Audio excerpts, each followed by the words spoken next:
to another episode of the Dragonus Podcastus. I'm Queen Byron, and with me today is Dead Ponic. Unfortunately, Dead Ponic is currently suffering from a sore throat, so you may hear him chime in from now and again, but we're going to let his voice rest as much as possible. And in other sad news, we have lost a beloved comedian and actor, Gilbert Gottfried. Uh, I don't know about listeners out there, but I I liked his work. I thought he was funny, and apparently he started working when he was 15, so he's had a long career. And my well wishes go out to his family. Hope they're doing all right in these dark times. Okay, could we take like a minute to just, a moment of silence? That's okay? Sure. Okay.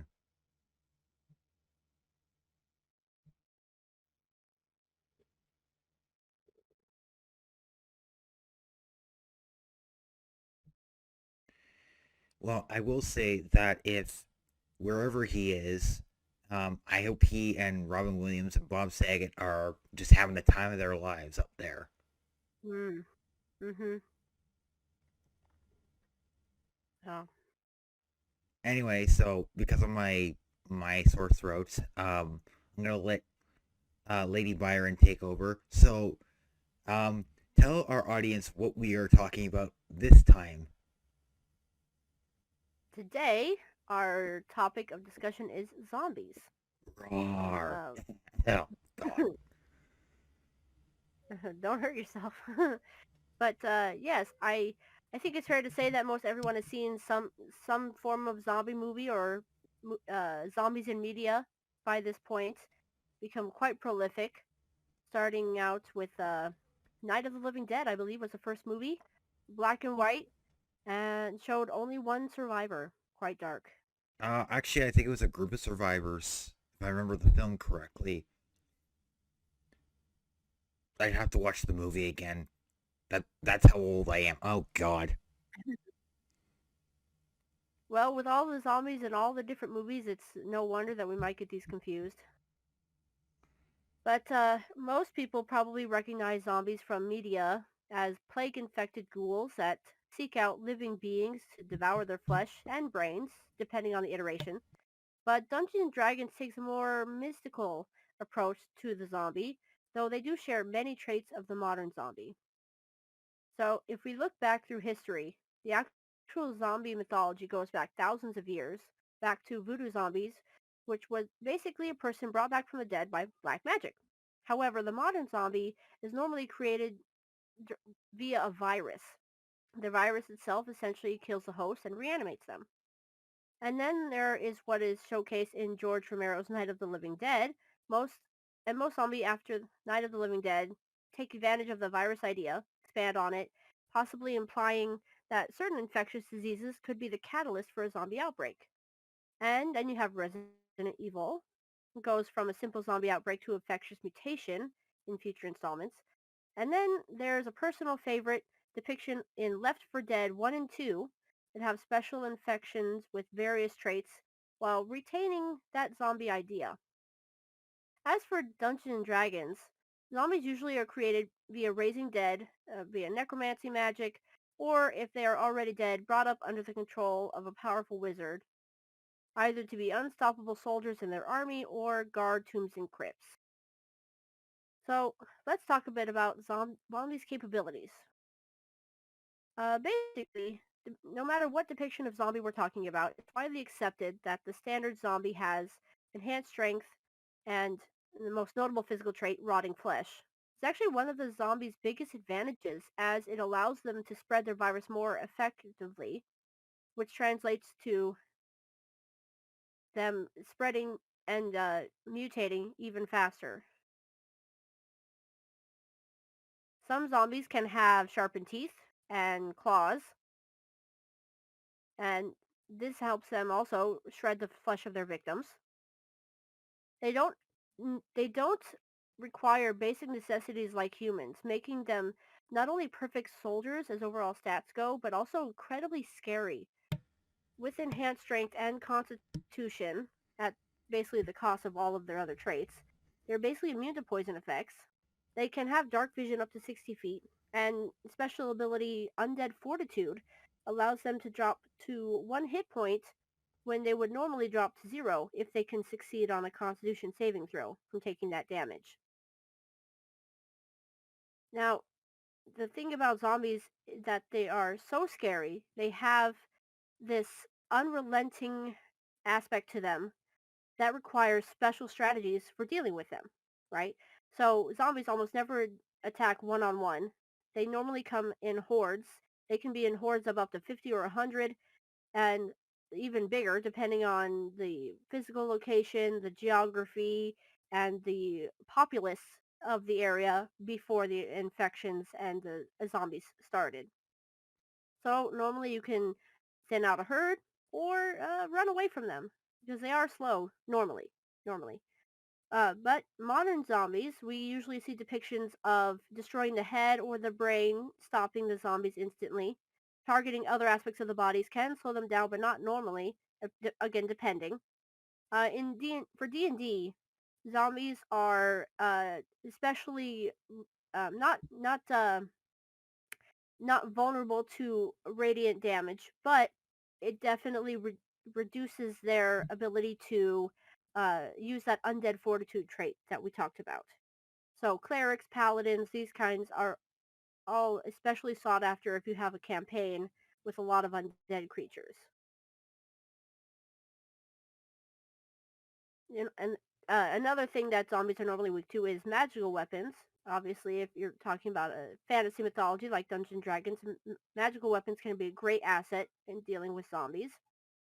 Now, fire seems like it might be a good idea, but normally it just causes them to catch on fire. They can spread that fire. But if you can get them burning enough that it can weaken their tissue, then they'll slow down. And then potentially you could deal with the horde. And again, ice-based magic and things like that normally will freeze a zombie, but not necessarily kill it.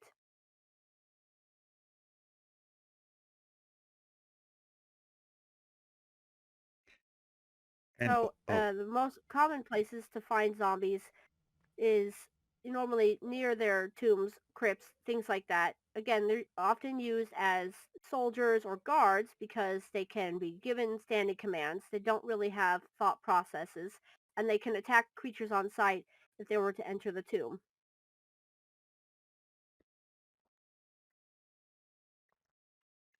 yeah, and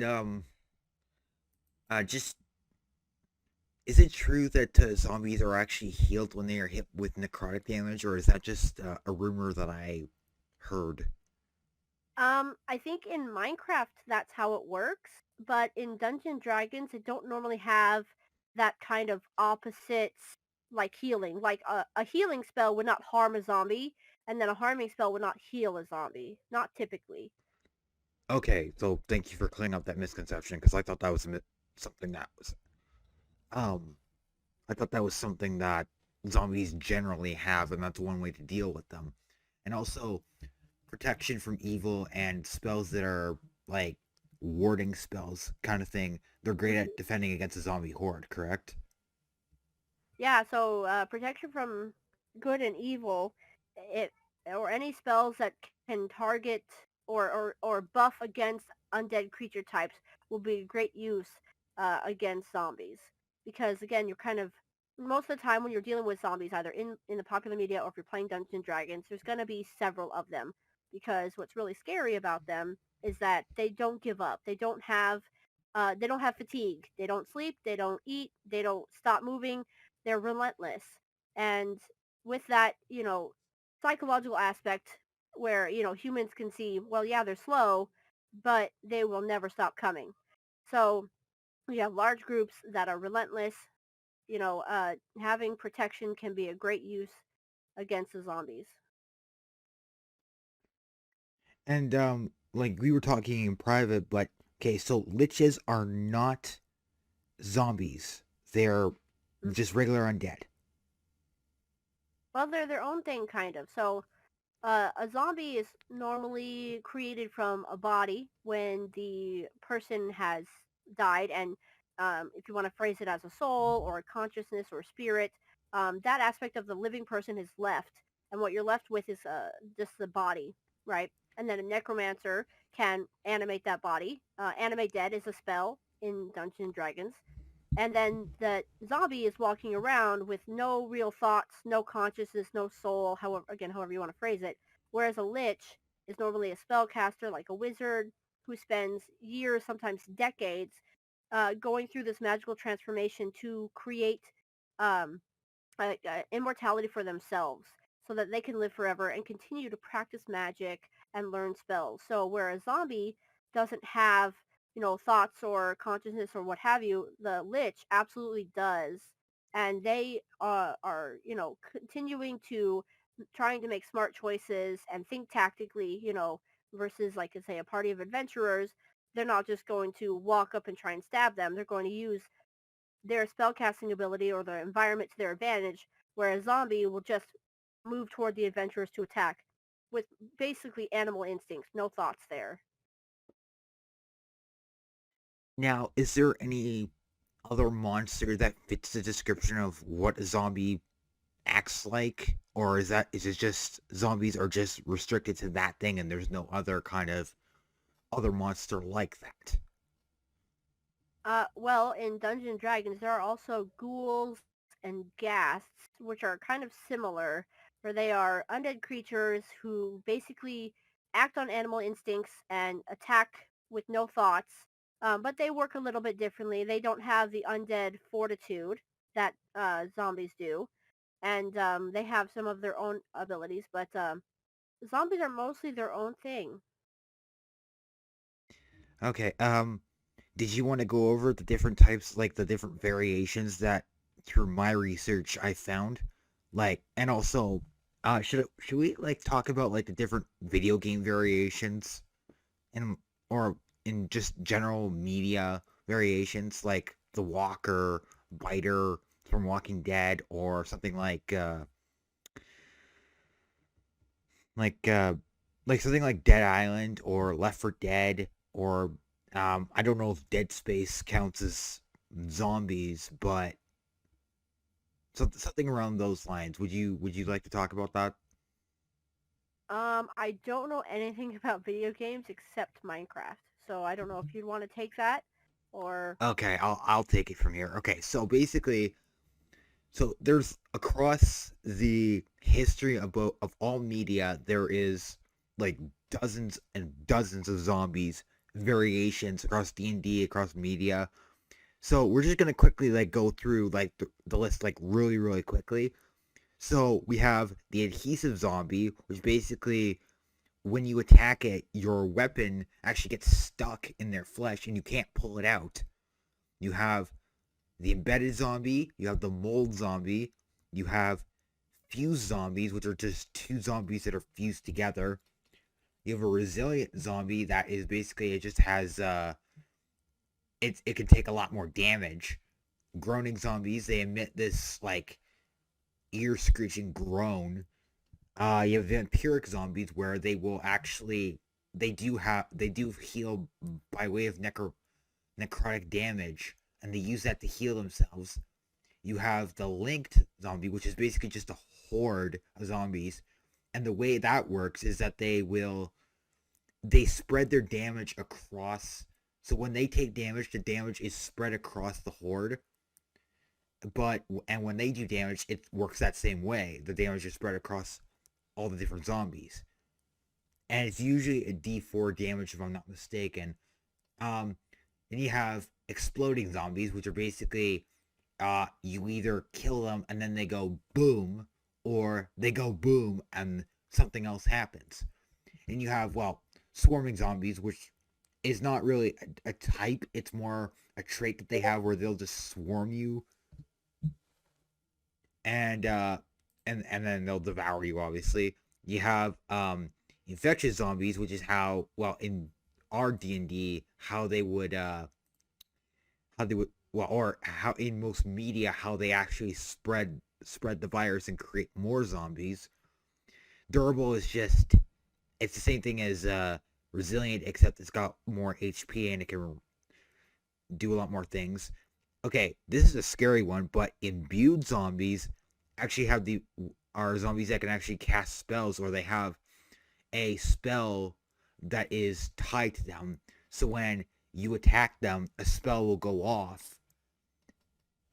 And then you have a bunch of other zombies, but and then there's the other immediate type zombies, like the head crab zombie, which is just a little, I guess you could call it like a face hugger that latches onto your head and it controls you that way.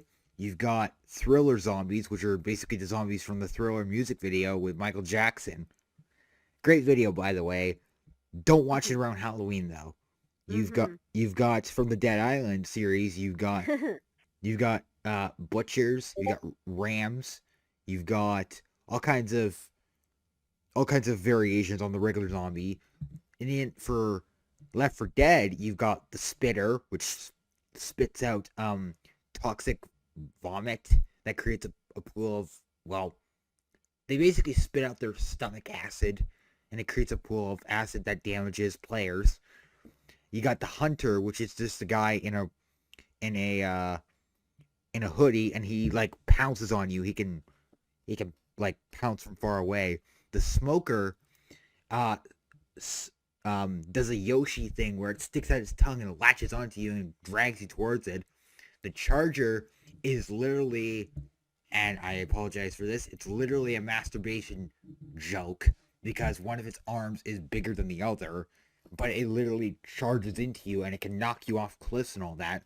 The jockey is like a little imp that hops on you and like damages you as you're moving around. You gotta shake him off somehow. And then finally you got the tank, which is just a really strong, really durable zombie that is just unrelenting. And yeah, that's most of the variations on the zombies that I know of. So how do you usually use zombies in your campaign? Yeah, I like to kind of what I was describing. I like to use that horde aspect of the zombies because in Dungeons and Dragons, you want to have at least as many monsters as there are players in a battle or more. And with zombies, because they're low level, it's easy to use 2 or 3 per player. And sometimes it might go as many as 4 or 5. And they can kill them, but then it starts to become like a scene in a zombie movie where they're like, well, I'm being surrounded, there's more and more, and that psychological aspect can really mess with the players. um so I like to do a whole bunch. Like I might do 20 or 30 zombies depending on what level the players are. And it's really important to remember that undead fortitude, because while the players be like, yeah, I did a ton of damage, I slash them with a sword, and they can narrate if they want. They say I cut their head off or whatever. But if the zombie rolls high enough on their Constitution save, then they are not dead, and that happens every time the zombie drops to 0. So unless the players are doing radiant damage and they are actively really destroying the zombies, it's just like it's like a slog. It's just going and going and going, and the horde never stops. And I think that's a really fun encounter to run.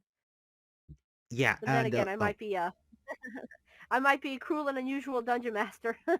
oh, you're not alone. Don't worry. Well, for me, as I've talked about in a past episode, um, the zombies in my world are either they're restricted to crypts and tombs, and but there's also Hallows Peak where zombies do dwell. And the reason that they're not your atypical zombie, like they have the zombie form and some of the traits, but they retain their humanity, I guess you could call it. And that's because of a little artifact called the Gem of Life, which literally it prevents undead within its radius from succumbing to the undead mindset, I guess you could call it. So for example, hmm a vampire will not like become a bloodthirsty monster when it's within the radius of this gem, which is buried somewhere in the world. And while they're in the radius of this gem, basically they retain their humanity, but they have the undead form. Now, this can drive some undead crazy or insane, but that's what Hollows Peak is for. It's to basically create a community where you're like, hey, I'm an undead too, and I can help you come to terms with it, and you're welcome here. You don't have to worry about, overzealous clerics or paladins going out and saying, oh, undead zombie, cast smite, turn undead, banish your spirit kind of thing. Actually, speaking of which, I believe in the second Dungeons and Dragons movie, The Wrath of the Dragon God, they actually do have some form of zombie, but I have to rewatch the movie. I haven't seen that one. Oh dear God! Don't even talk about the Dungeons and Dragons movies. Like seriously, the first one. Oh, sorry. Go ahead. I've seen the first one a few times. I don't think it was so bad. It wasn't the worst movie I've ever seen. I mean, But it's hard because... Sorry, go ahead. yeah, it's like the minion has like blue toothpaste on his lips, and then you got Jeffrey or Mm-hmm. um, what's his name? Something Irons. He literally casts a spell on the guy, and he has like things coming out of his ears. And it's like, ugh. It was strange. It was strange.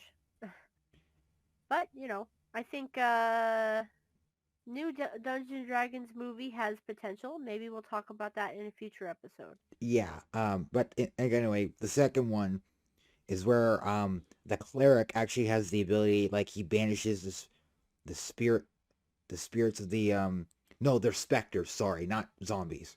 Sorry. Ah. And also they encounter a a white dragon which shoots ice or a cone of frost, correct me if I'm wrong. Yeah, I think white dragons do ice and frost damage. Yeah, and literally the cleric gets frozen solid, and then the dragon comes in and chomps him in half, and all that's left is his boots.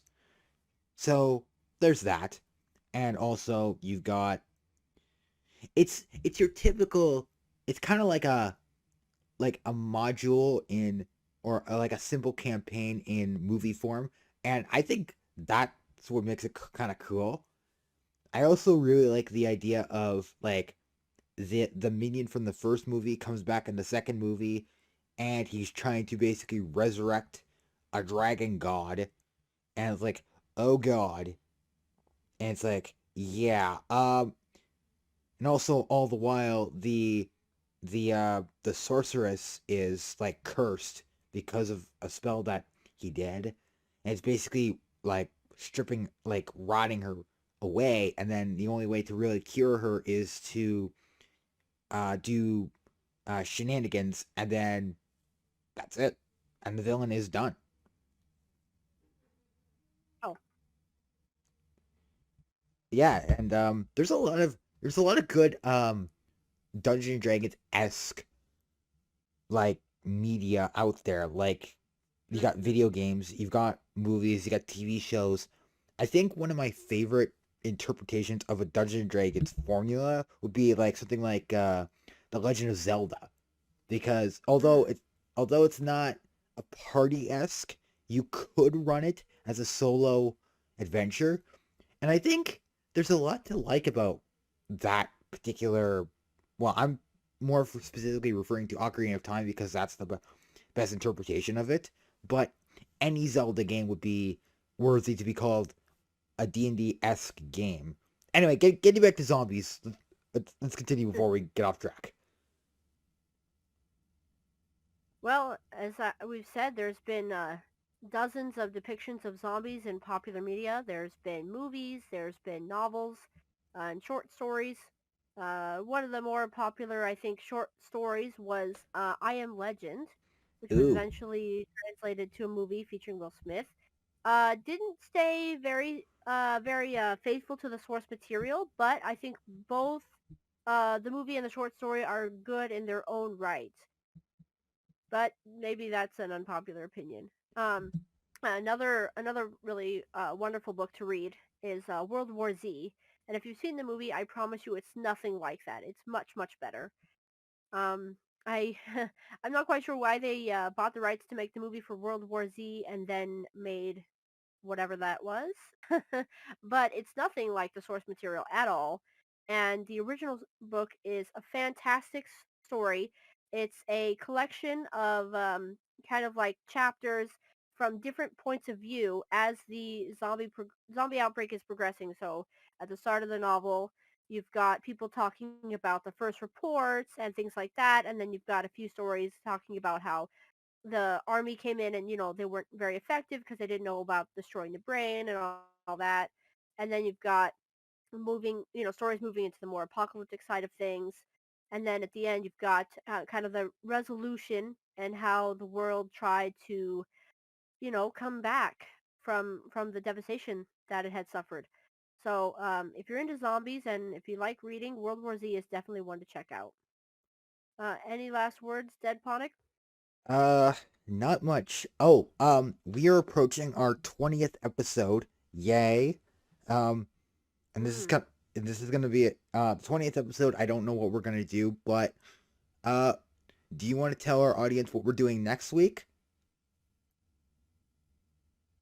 We are talking about werewolves. Yay. Um, and also Another spooky I am not Team creature. Jacob, so just so everybody knows. Oh, again, I think we might mention Twilight very, very briefly and move on. Yeah, I agree with that, but werewolves do have kind of a more rich history. So when we get into that, we're gonna have some fun next week, and it's gonna be a fun Absolutely. episode. And then the week after that, we're finally gonna be talking about 5e rules, and I'm basically gonna be consulting you on like 5e rules that don't make sense to me or just overall questions. Absolutely. And I'm looking forward to that. Anyway, thank you guys again so much for watching, and thank you, Lady Byron, for taking lead on this while I am suffering from a sore throat. So next week, I hope Of I'm course. better. Absolutely. And also, Take care, everyone. Yes. for our 20th episode, I have a special gift for you that, Ooh. and it's gonna be fun because this is not just any gift. I specifically made this. Well, not made this, but I kind of drew it out. Um, it's gonna be fun. And so when we get to Yeah. our whenever we get to that episode, that I'm not gonna spoil because it's gonna be a. I'm gonna leave you in the dark about that one because I want you to be genuinely surprised. All right. All Well, I right, look forward to it. all right. Take care, everyone. Yeah. Take care, Stay everybody. spooky. Yeah.